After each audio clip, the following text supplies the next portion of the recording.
एक मित्र ने लिखा है, प्रणाम। हमारे ना होने का कोई उपाय नहीं, पर हमारा होना भी तो होना नहीं है, कृपया कुछ कहें। हमारा होना रहस्य है। जो प्रश्न में पूछा, हमारा होना भी तो होना नहीं है। हमारा होना वस्तुतः पूरे अस्तित्व का होना है। हम अलग थलग दिखाई देते हैं, लेकिन हम अलग थलग हैं नहीं। यही हमारे होने और ना होने का एक ढंग है। हम दिखाई देते हैं अलग थलग, और व्यवहारिक उपयोगिता में हम अलग थलग जीवन जीते भी हैं, लेकिन वास्तविक रूप में हम एक जोड़ हैं, एक यूनिटी है। वही हमको होने और ना होने के इस विरोधाभास में ले जाता है। जैसे सागर पर उठी एक लहर, वो है भी और नहीं भी है।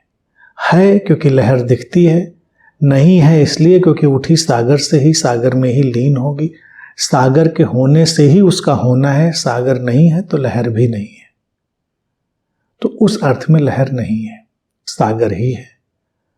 तो अगर हम अपने होने को वो परम चैतन्य ही जाने तो भी सच है, और हम अपने होने को क्षण भर के लिए अलग भी उससे कल्पित कर लें तो वो भी चलेगा।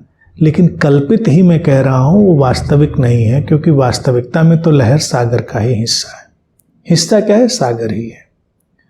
तो ये जो विरोधाभास है, ये हमारे जीवन को सुंदर बनाता है। लहरें उठती गिरती हैं अचेतन रूप से, उनका अपना सौंदर्य है, इसीलिए अस्तित्व में उनकी अपनी भूमिका है। मनुष्य एक ऐसी लहर है जो उठी तो उसी परम चैतन्य के सागर से है, लेकिन इस लहर में अपने अलग होने को अनुभव करने की क्षमता भी है, और अपने एकत्व को, अपनी वननेस को, अपने अंतर संबंधित जोड़ को जानने की क्षमता भी है। ये दोनों क्षमताएं इस मनुष्य शरीर मन को मिलती हैं, और इससे ही इसके अपरिसीम विकास की संभावनाएं खुलती हैं। इससे ही मनुष्य अपने जीवन की अप्रतिम ऊंचाइयों को स्पर्श कर पाता है।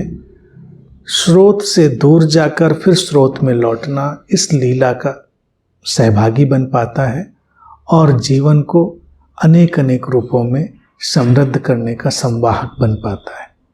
यही मनुष्य जीवन की सुंदरता है, होना और ना होना, एक होना और अलग होने के ढंग से जी पाना। लेकिन जैसे ही बोध पीछे के सागर का प्रकट हो जाता है, मनुष्य के इस अलगाव के पीछे के उस परम चैतन्य का बोध घट जाता है, मनुष्य का जीवन रूपांतरित हो जाता है। अलगाव की पीड़ा विदा हो जाती है, और फिर सतत एक आनंद उसके जीवन में प्रवेश करता है, जो उस परम चैतन्य का गुण है, वो स्वभाव है। लेकिन यही मनुष्य जीवन की विरोधाभासी यात्रा का सौंदर्य है। यही उसको जीवन में खोजने, समृद्ध होने के लिए सहायक है। तो ये बहुत सुंदर है, लीला है, और ये यूं ही चलता है।